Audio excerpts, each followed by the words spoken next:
안녕하십니까. 라디오로 떠나는 역사여행, 그날 그 시대로의 김정우입니다. 역사를 잊은 민족에게 미래는 없다.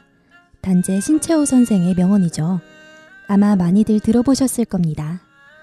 학문적인 의미를 떠나서 과거를 성찰하고 보다 더 나은 미래를 만들어가기 위해 역사 관련 지식은 필수적입니다.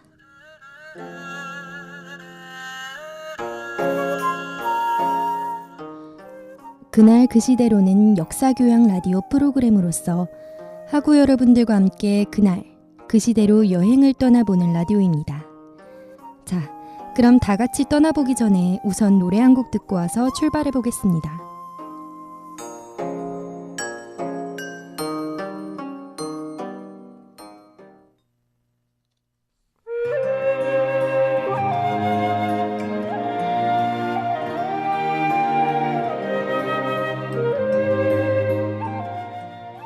네, 오늘 그날 그 시대로는 1987년으로 떠나 유월항쟁에 대해 살펴보겠습니다.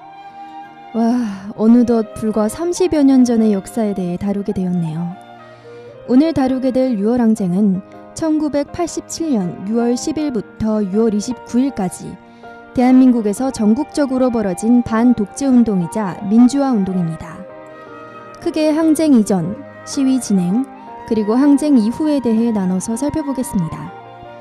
우선 이 6월 항쟁 이전에 이 운동이 일어나게 된 배경에 대해 알아볼게요.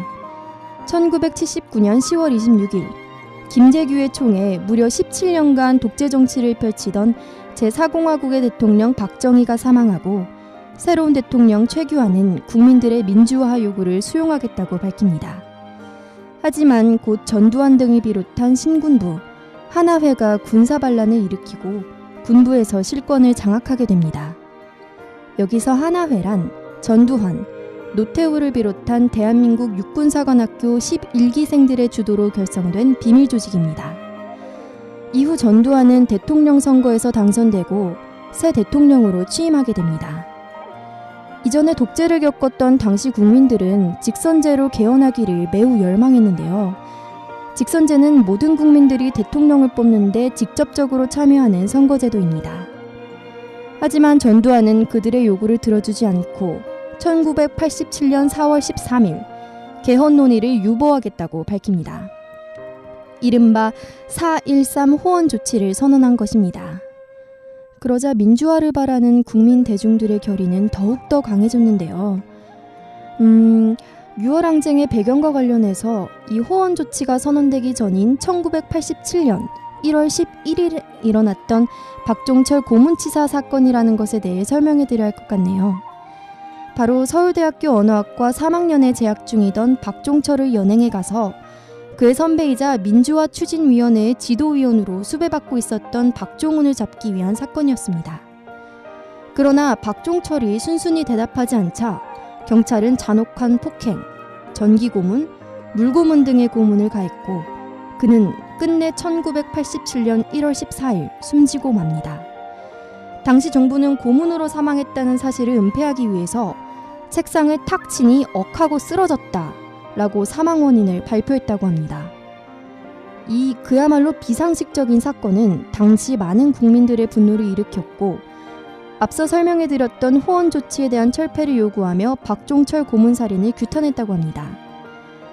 그 내용을 살펴보자면 우선 각계각층에서 호원 철폐를 요구하는 시국성명을 냈고요. 각 지역을 대표한 2,200여 명이 참가해서 민주헌법쟁취 국민운동본부를 만들었습니다. 그들은 마침내 6월 10일에 대규모의 국민대회를 벌이기로 결정했습니다. 지금까지 6월 항쟁의 배경에 대해 전해드렸는데요. 예나 지금이나 민주화에 대한 국민들의 열망은 참 대단한 것 같습니다. 잠시 노래 한 곡 듣고 와서 그 내용에 대해서 자세히 전해드리겠습니다.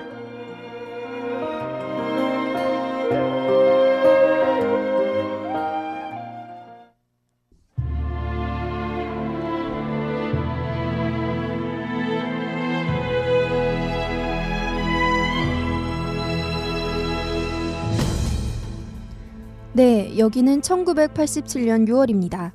6월 민주항쟁에 대해 생생하고 더 자세히 알아보기 위해 시위에 참여했던 학생과 인터뷰해보겠습니다. 안녕하세요. 네, 안녕하세요. 반갑습니다.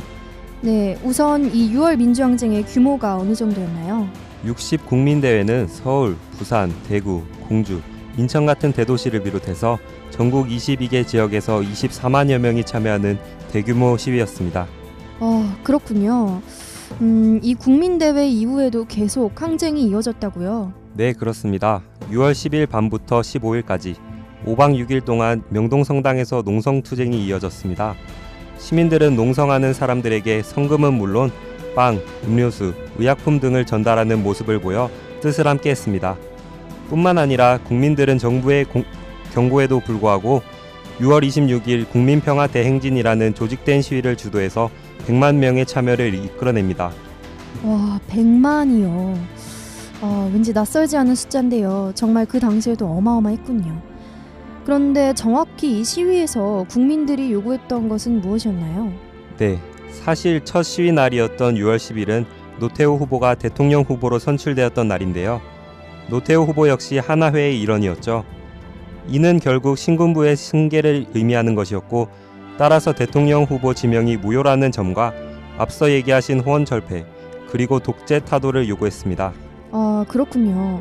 사실 이 전날 9일이 이제 그 시위 도중에 연세대생인 이한열이 최루탄 파편에 맞아 중태에 빠졌다는 뉴스로 규모도 더 커졌다고 알고 있어요.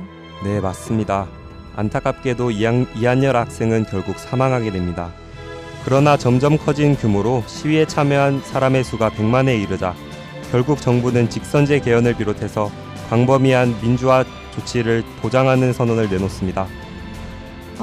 결국은 우리 국민이 거둔 승리라고 볼 수 있겠네요. 네, 오늘 상세히 얘기해 주셔서 감사합니다. 그럼 잠시 노래 한 곡 듣고 와서 마저 진행해 보겠습니다.